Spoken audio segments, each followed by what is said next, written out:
उत्तर प्रदेश में आगामी विधानसभा चुनावों को लेकर सियासी पार्टियों ने तैयारी शुरू कर दी है। आजाद समाज पार्टी और भीम आर्मी के प्रमुख चंद्रशेखर आजाद भी जोर शोर से तैयारी में जुटे हैं। इसको लेकर हमारे सहयोगी राजीव रंजन ने उनसे बात की, जिसमें उन्होंने कहा कि यूपी में जो जंगल राज है, आदित्यनाथ सरकार में असुरक्षा का माहौल है और ऐसे सरकार को रोकने के लिए बड़ा गठबंधन बनाना जरूरी है। उत्तर प्रदेश में विधानसभा चुनाव होने में 7-8 महीने बचे हुए हैं। राजनीतिक दलों ने अपनी तैयारियां शुरू कर दी है। इस बारे में बातचीत करते हैं पहली बार विधानसभा चुनाव लड़ने जा रहे आजाद समाज पार्टी और भीम आर्मी के प्रमुख चंद्रशेखर आजाद रावण से। विधानसभा चुनाव में क्या अकेले उतरेंगे या किसी अन्य पार्टी के साथ साझेदारी करेंगे आप? देखिए, उत्तर प्रदेश मेरी कर्म भूमि और जो उत्तर प्रदेश में जंगल राज योगी सरकार में चल रहा है, उस जंगल राज से मुक्ति के लिए चाहे कोरोना काल हो या अब तक 4.5 साल की जो सरकार रही है, उसमें जिस तरह का उत्तर प्रदेश का माहौल बना हुआ है, सुरक्षा सभी लोगों में है और रोजगार से लेकर सब जगह पर आरक्षणों की हकमारी जारी है। ऐसे में भाजपा को रोकने के लिए एक बड़े गठबंधन की जरूरत है और मैं इसमें एक अहम भूमिका अदा करूंगा, क्योंकि मुझे उत्तर प्रदेश के लोगों की चिंता और मैं इस जंगल राज में अब उनको ज़्यादा दिन जीने नहीं दूंगा। तो क्या अखिलेश की जो समाजवादी पार्टी है, जैन का आरएलडी के साथ आपका समझौता हो सकता है? जी बिल्कुल हो सकता है, क्यों नहीं हो सकता, क्योंकि हम सब लोग जो हैं उत्तर प्रदेश में भारतीय जनता पार्टी को रोकना चाहते हैं और एक ऐसी अच्छी सरकार देना चाहते हैं जिसमें युवाओं के लिए रोजगार के अवसर हों, बहन बेटियों की सुरक्षा हो, जिसमें तमाम तरह की जो बुनियादी जरूरतें हैं आम जनता की वो पूरी हों। और मुझे लगता है इसके लिए जो लोग तैयार हैं उन सब के साथ जो है मिलके उत्तर प्रदेश में ये तानाशाही और निरंकुश भाजपा की जो एक्सीडेंटल सरकार है, इसको रोका जा सकता है और मैं इसके लिए तैयार हूँ। तो क्या कुछ बातचीत भी शुरुआती दौर की हुई है, चाहे अखिलेश हो चाहे जयंत हो? बातचीत जारी है और जैसे ही चीजें सामने आएंगी तो वो मीडिया के सामने रखी जाएंगी। प्रियंका गांधी ने भी जो कांग्रेस के महासचिव हैं आपकी ओर हाथ बढ़ाया था, तो क्या कांग्रेस के साथ भी अलायंस हो सकता है? देखिए, कांग्रेस की कथनी और करनी में फर्क है। जैसे कल एक कार्यकर्ता की हत्या जो है वो हनुमानगढ़ में हुई है, तो जब उत्तर प्रदेश में दलितों पर अत्याचार हो तब तो कांग्रेस मुखर होकर बोलती है, लेकिन जहां ये इनकी खुद की सरकार है वहां जब दलितों पर अत्याचार होता है तो चुप हो जाती है। तो जो इनकी कथनी करनी में फर्क हो, उनपे जो है उनके साथ मुझे लगता है किसी तरह गठबंधन नहीं हो सकता है। मायावती जी को कैसे देखते हैं आप? देखिए, बुआ जी के लिए मैं बस इतना ही कहूंगा कि आज उन्हें जो है समाज से ज्यादा, चाहे बहुजन समाज हो या दलित समाज, उससे ज्यादा अपने परिवार की चिंता है।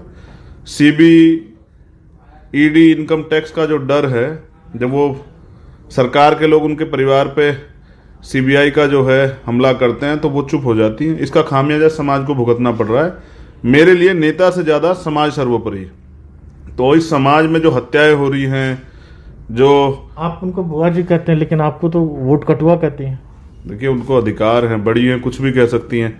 हम अपनी काबिलियत से साबित करेंगे। मुझे कुछ भी विरासत में नहीं मिला है, उनकी तरह मुझे कुछ भी विरासत में नहीं मिला है। ये काशीराम साहब का आंदोलन था और उन हजारों उनके साथियों का आंदोलन था जिन्होंने तमाम तरह के बलिदान दिए हैं और संघर्ष किया, जेलें भी काटी। तो मुझे कुछ भी विरासत में नहीं मिला। मैं बोलने से ज़्यादा करने में विश्वास करता हूँ। अभी पंचायत चुनाव में हमने अच्छा काम किया है। हमारे कार्यकर्ता और मेहनत करेंगे, दिन रात गाँव-गाँव जाके जो है अपनी जान की परवाह न करते हुए। बसपा के साथ कुछ अलायंस नहीं हो सकता है? बहुजन समाज की लड़ाई लड़ रहे हैं। देखिए, अलायंस की बात यह है कि अब फैसला उनके, अब गेंद जो है उनके पाले में।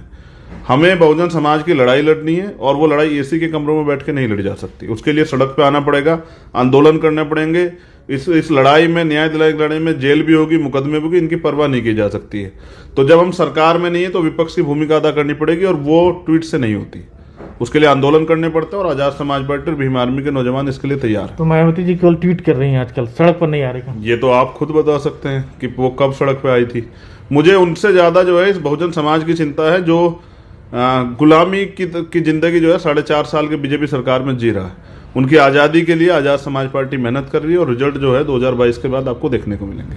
क्या विपक्ष जो है इस बार का विधानसभा चुनाव में है कुछ धमाल कर सकता है? जी बिल्कुल धमाल करेगा और पश्चिम बंगाल की तरह यहाँ से भी जो है, उत्तर प्रदेश से भी भाजपा की जो है, भाजपा को ये यहाँ की जनता निकाल फेंकेगी। क्योंकि जो कोरोना काल में हुआ है, आप देख रहे हैं कि जो डेड बॉडियाँ हैं वो उनको कुत्ते नोच रहे हैं और युवा रोजगार के लिए परेशान हैं।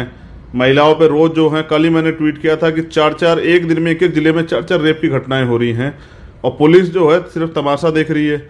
तो खाकी को भी सरकार में बैठे हुए निकम्मे जो नेता हैं उन्होंने डरा रखा है और उनको जो है उनको भी जो है काम नहीं करने दे रही। तो इस तानाशाही सरकार से उत्तर प्रदेश की जनता मुक्ति चाहती है। उस मुक्ति के मार्ग में मैं सबसे आगे खड़ा हुआ हूँ। एक अंतिम सवाल की बीजेपी की बात करें तो दिल्ली से लेकर लखनऊ तक में बहुत सारी सरगर्मियां अभी सुनने को आ रही है। देखिए, बार बार एक्सीडेंट नहीं होता है। सब जानते हैं योगी जी एक्सीडेंटल मुख्यमंत्री हैं, क्योंकि केशव प्रसाद मौर्य जी के नाम पे पिछड़े वर्ग के लोगों के घर घर जाके वोट मांगा था कि इस बार पिछड़े वर्ग का मुख्यमंत्री बनेगा, लेकिन बनाया योगी आदित्यनाथ को। और उनका कार्यकाल आप देख लीजिए, कोई समाज का उत्तर प्रदेश के किसी जाति धर्म का कोई व्यक्ति सुखी नहीं है। तो मुझे लगता है दोबारा एक्सीडेंट नहीं होगा। और कुछ भी हो, बीजेपी का कोई भी बने, लेकिन उनकी नीति अच्छी नहीं है तो उत्तर प्रदेश को उत्तम प्रदेश बनाने के लिए एक मजबूत सरकार की जरूरत है, जो 2022 में आजाद समाज पार्टी देगी। तो ये थे भीम आर्मी प्रमुख के जो चंद्रशेखर आजाद रावण, जिनका ये कहना है कि इस बार जो अगली बार जो चुनाव होंगे यूपी विधानसभा का, उसमें विपक्ष का जो है चेहरा जो है यूपी में राज करेगा। अब देखना ये है कि जनता इनकी बातों पर कितना भरोसा करती है। नई दिल्ली से राजीव रंजन, एनडीटीवी इंडिया।